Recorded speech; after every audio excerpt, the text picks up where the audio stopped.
And now, fresh for 2019, please welcome Ronald Johnson, Publitarian.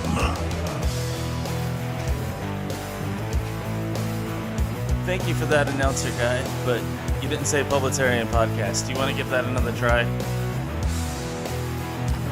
Oh, sorry, my bad. New year, old me. Welcome to Publitarian Podcast.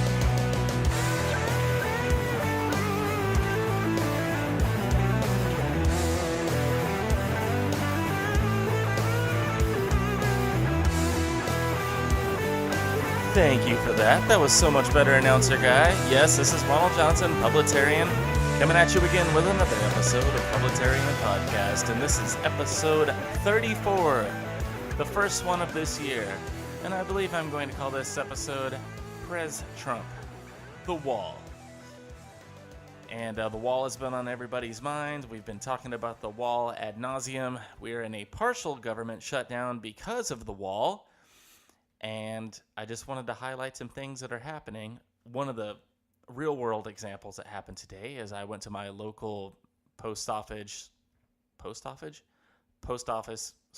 shipping place, and this poor soul had MSNBC on in the background, and I looked over at the screen as I was waiting in line, and they acted like they were either preparing for a funeral or Armageddon. The newscaster was wearing all black, and she was very concerned, and they kept playing selected clips of the president talking about the wall, of course chopping off the audio and the video where it suited them to do the most damage. And he would say something about not being concerned about, such and such. It was during a press conference, and then the newscaster would jump right in and go, "Well, I'm very concerned, Mr. President, very concerned." And they had like this doomsday clock countdown up in the corner. 18 days, government shutdown. Wah! Panic.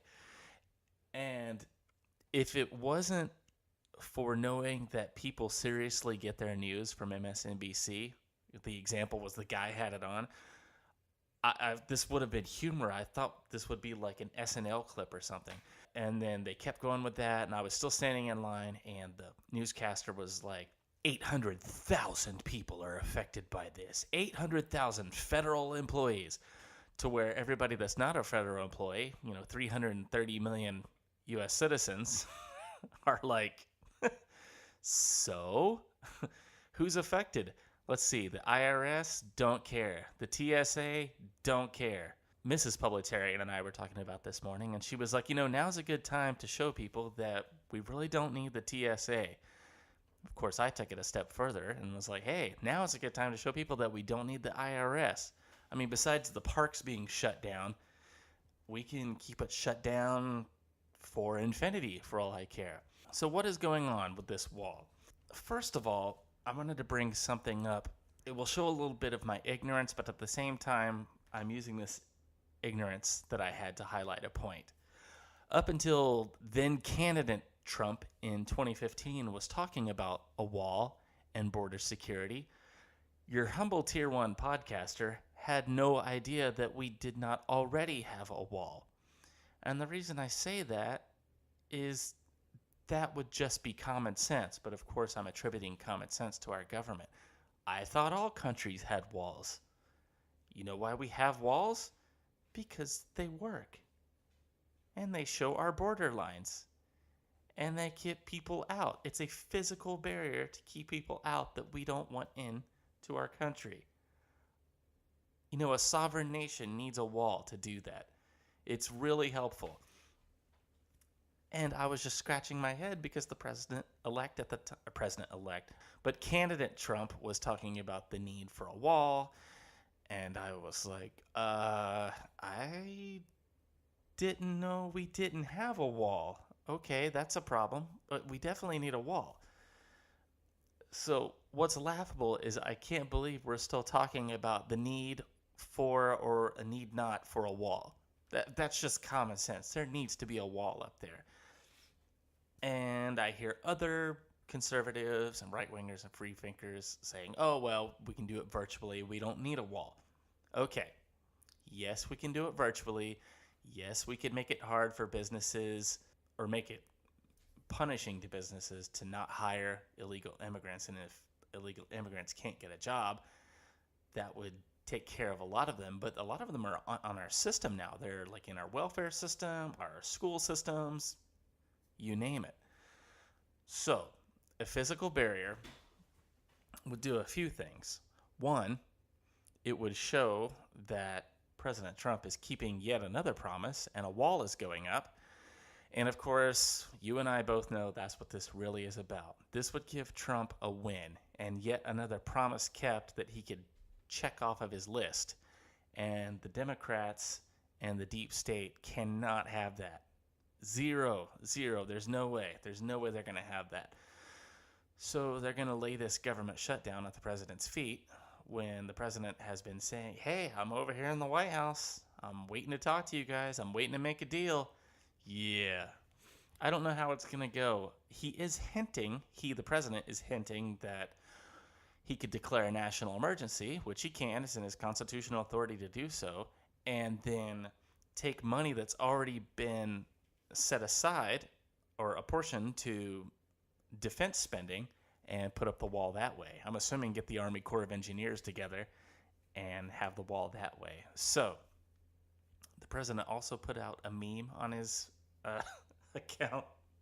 The wall is coming. Sanctions are coming. This guy is like the meme troll master. It's awesome. He also, this has nothing to do with the wall, but he also tweeted from his own account an Elizabeth Warren campaign poster. I'm sure you've seen it by now, and it says Warren, and instead of 2020, it says Warren 1 of 2020th to harken back to her 1/64,000th of Native American DNA.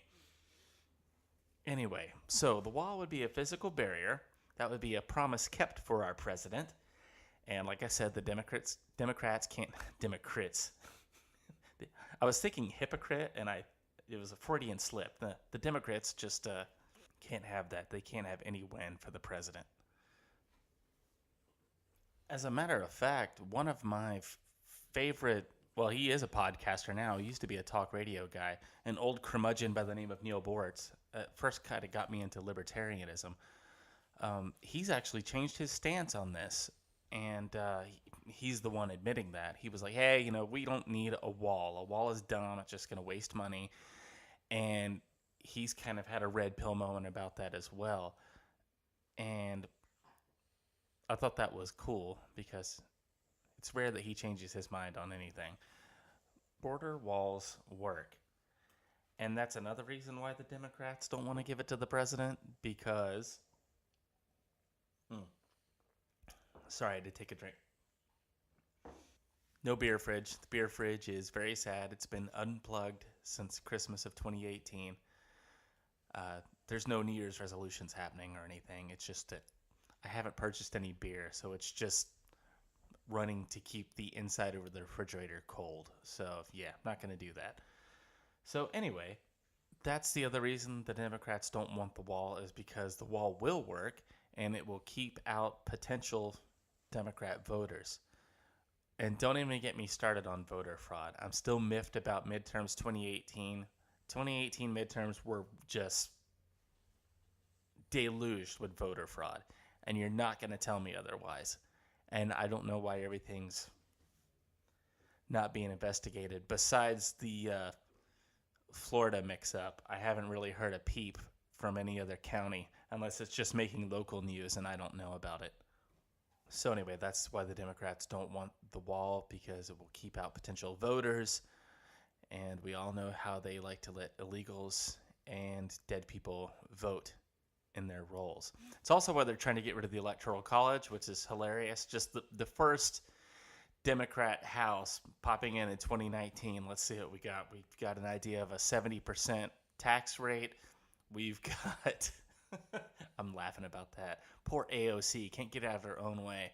I shared a great meme on my Instagram, by the way, of her dancing. It's her leaked Boston University video. I don't know if it was leaked or if she leaked it. But anyway, she's dancing around all happy, and it's the Russian Federation theme playing in the background, and the caption says, "When you're first in line at the bread line," or something like that. It was pretty funny. Check it out. Anyway, where was I at? Oh, yeah, we had a 70% tax rate. We've got articles of impeachment against President Trump. There's also an abolition of the Electoral College. Anything the Democrats can't directly control, they want to get rid of. It's pretty hilarious. More scary than it is hilarious. The reason I'm not too worried about it is because Republicans have the Senate. Obviously, Republicans have the presidency. And I don't want to say Republicans have the courts because I hate that our courts have been reduced to that. But I guess you can say conservative judges versus liberal activist judges. So, yeah, there's more conservative judges on there. Roberts is always a crapshoot. But anyway, walls work. I hate to use the Berlin Wall as an example, but it did work. The Berlin Wall was a 96-mile concrete barrier separating East and West Berlin. The 12-foot-high wall was built in 1961. Reinforced the following year and got a major overhaul in the late 70s. In its final form, the wall had 79 miles of fencing, 65 miles of anti-vehicle trenches, and 300 watchtowers, 250 guard dogs, and over 20 bunkers. And a partridge in a pear tree. The Berlin Wall was only the most elaborate part of what the East Germans called, quote, the anti-fascist protection rampart. Oh my gosh. That's hilarious.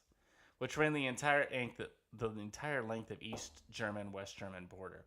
Its official purpose was to deter, quote, fascist aggression against the communist bloc. But in practice, it kept East Germans from defecting to the West. What's really funny about that is I'm seeing a pattern here, even back from decades ago, to where the fascists called the other side of the aisle fascists. The Israel-Egypt barrier is another one.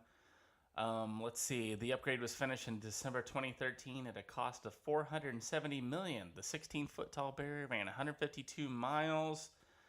Let's see. The 2013 upgrade reduced illegal incursions at the border by an average of 99.4%. The improvements completed in January 2017 cut illegal immigration to zero. As of June 2017, not a single person had breached the fence. I don't know what we're looking for 2018, but that's pretty impressive. The Israeli West Bank barrier, the Hungarian border fence. In 2015, more than 1 million migrants poured into Europe from North Africa and the Middle East.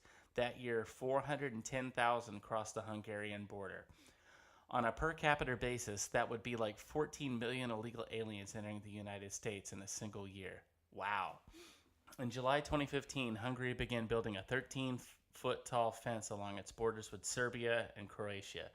The 109-mile fence was completed on October 16, 2015 at the cost of roughly $106 million. Wow. The U.S. border fence.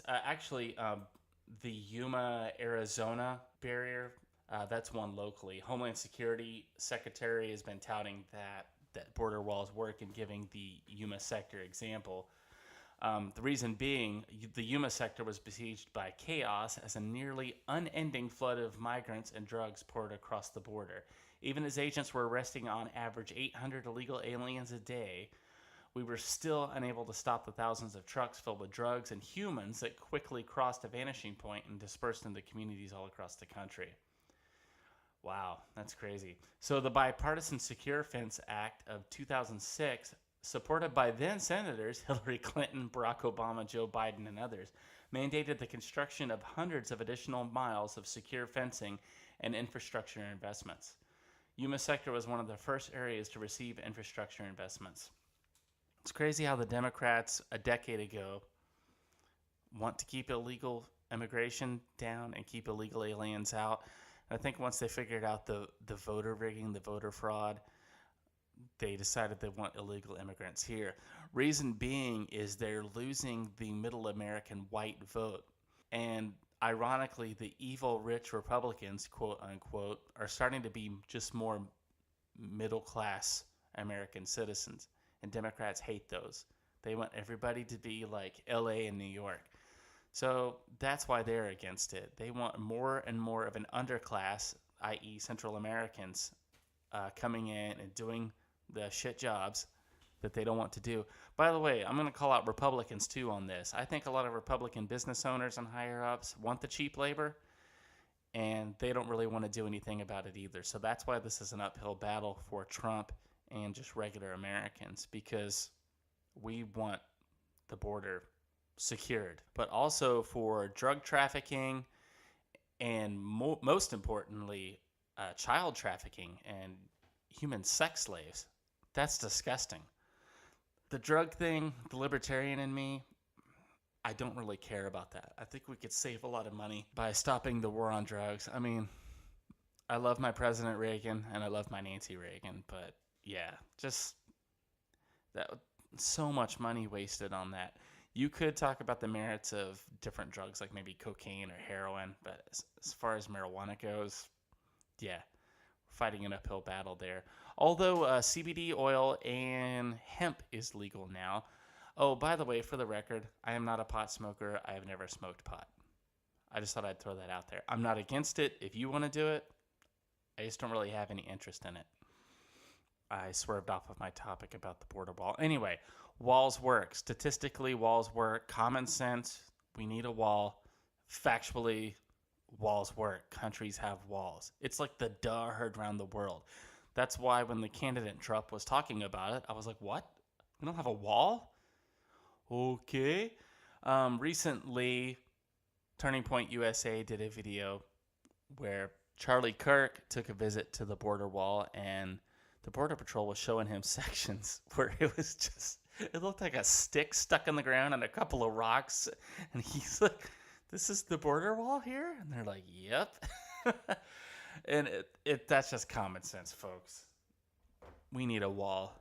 I'm certainly with the president on that. Also, my Instagram traffic has gone up by a lot. I've added a lot more followers. Thank you so much for spreading the word and spreading the memes. Oh, speaking of memes, I know I'm all over the map today. Chuck Schumer saying enough with the memes. That's hilarious. And of course, there's memes about that as well. I just, I'll get a troll here and there, but I just, like I said, my standing policy is I just don't engage with the trolls. Actually, people in general, even like people on our side of the aisle, if you want to argue, I've just got like the 2 engagement rule, and then I shut it down. The reason I'm thinking about it, it was fresh in my mind today. Somebody messaged me, and they were like, oh, you're a coward. You shut off your comments.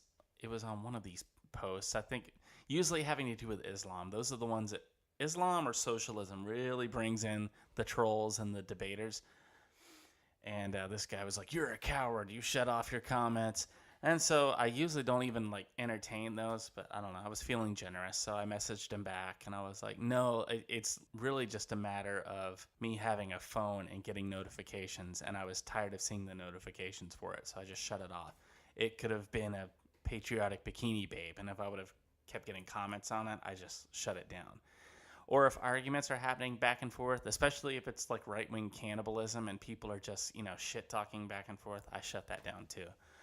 So anyway, it's rare that I'll engage in anything over 2 debates. The reason I limit the engagements like I do or shut off comments is because it's rare that there's a healthy debate anymore.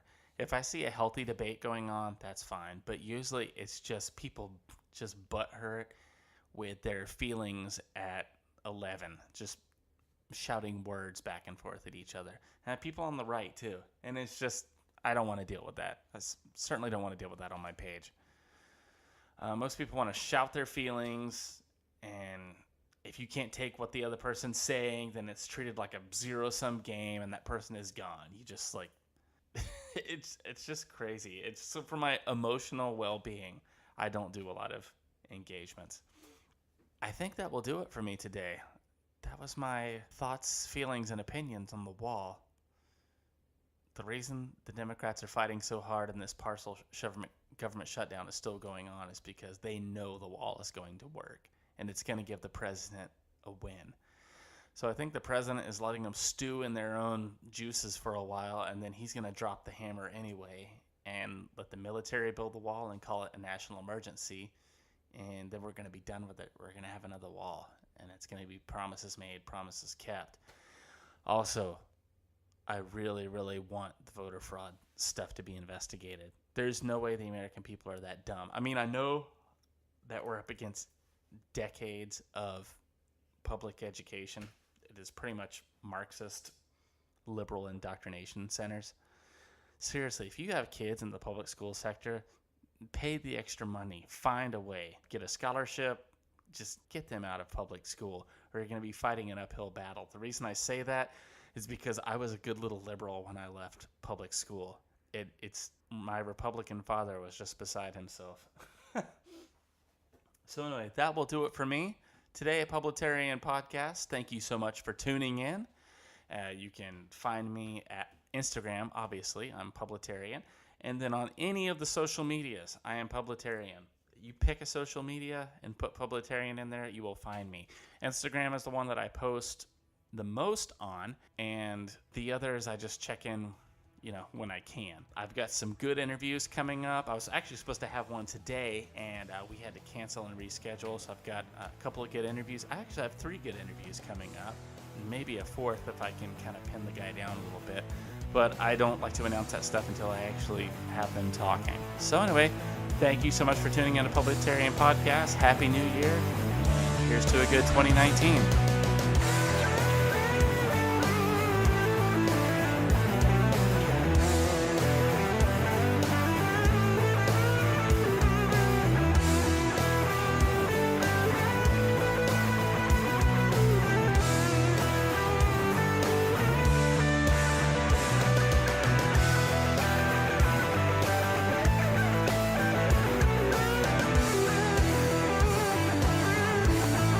You've been listening to Publitarian Podcast.